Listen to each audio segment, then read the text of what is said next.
Crafting is a core element in RavenQuest, and honestly, in my opinion, it's a must-have for every RavenQuest player. Not only it's one of the best ways to gain XP with low effort, but it's also essential for producing useful items and even trading them for big profits. However, crafting profitably isn't always as easy as it sounds. So in today's video, we're diving into everything you need to know about crafting in RavenQuest. Which profession exists, how crafting actually works, and of course, my personal tips and tricks to level up fast and avoid losing silver in the process. Oh, and there's a huge Ravencoins giveaway at the end of the video, so stick around. My name is Nickcoin, let's go!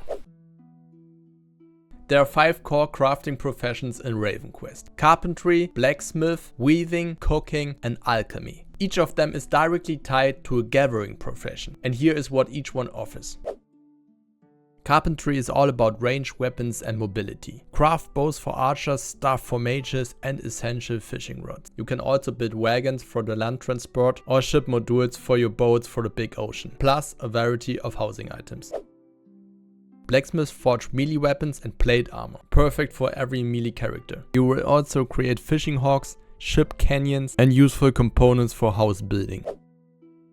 Weaving covers leather and cloth armor, essential almost for every classes in RavenQuest. Weaving is also key for ship sails, which are very important for open sea adventures, crafting gear, also very necessary, and fish baits. Cook up powerful buff food and drinks, along with fish baits and more rations. Whether you're farming, fishing or fighting, good food gives you the edge. Brew healing potions, mana boosts and elixirs to supercharge your stats. Want extra burst damage? Mix up some potions. Alchemy is small scale but extremely powerful. In RavenQuest, professions are highly interconnected. For example, if you want to go fishing, you will need a rod from carpentry, a hook from blacksmith, and bait from either weaving or cooking. And this is why RavenQuest economy is so exciting. It's entirely player driven. Alright, now let's take a deep dive into how crafting actually works in RavenQuest. We'll walk you through everything step by step, using the blacksmith profession as an example. So once we start our craft, we suddenly hit with a bunch of bars, stats and numbers. And yeah, it can feel a little overwhelming at first. But don't worry, I will break everything down for you nice and simple. So now let's take a closer look at what's actually happening during the craft. This one's simple. To complete the craft, you will need to fill the entire progress bar. No progress, no item. The more progress you make on this bar, the higher your chance to create high grade items.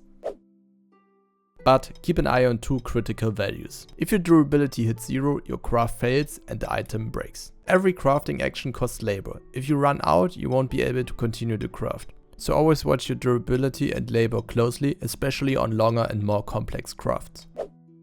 Lastly, there's the condition mechanic. It gives you a boost to your crafting efficiency, helping you push out more progress or higher quality. Now let's talk about crafting abilities, those skills you see on your crafting hotbar. At first you probably won't see many. That's because crafting abilities unlock gradually as you level up your profession. Let me quickly walk you through the most important ones.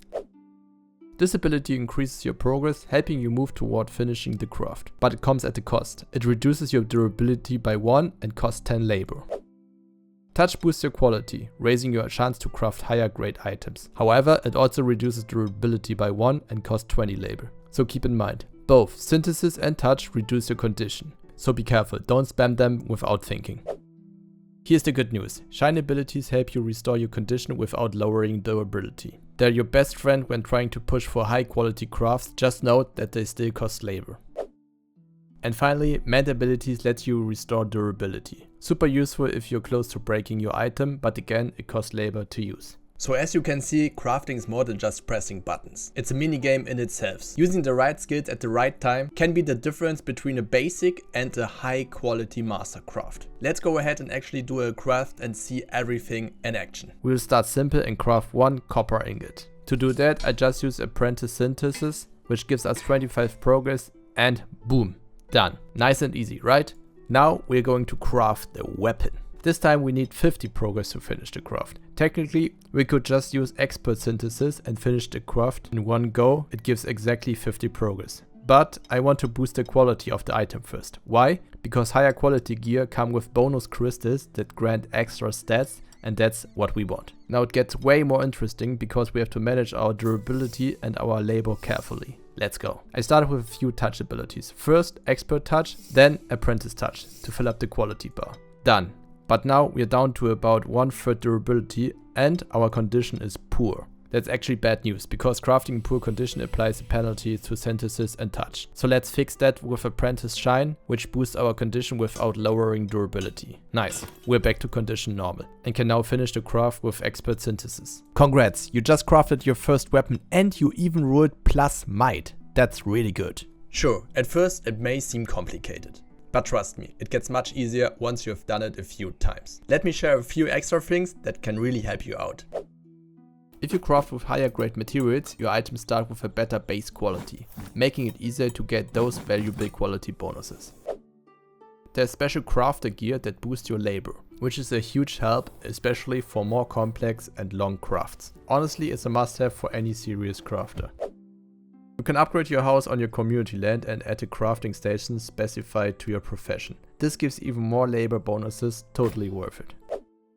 Make sure to check the passive skill tree of your crafting profession. Early on, I recommend putting your points into XP gain, because leveling up fast will unlock more abilities and better craft options. And why that's so important, let me share you in the next chapter tips and tricks. Okay, now that you understand the basics, let me share how to make crafting actually worth it. Personally, I earn around 500k XP per day just from crafting. It's by far the easiest and fastest way to level up your character. The trick? Look for items where you lose as little as silver as possible. Then craft as much as you can in bulk. Even if you take a small loss, it's still worth in my opinion. Think of it like buying XP with silver. And what you should craft for the best balance between XP and value, that's coming up in tip 2.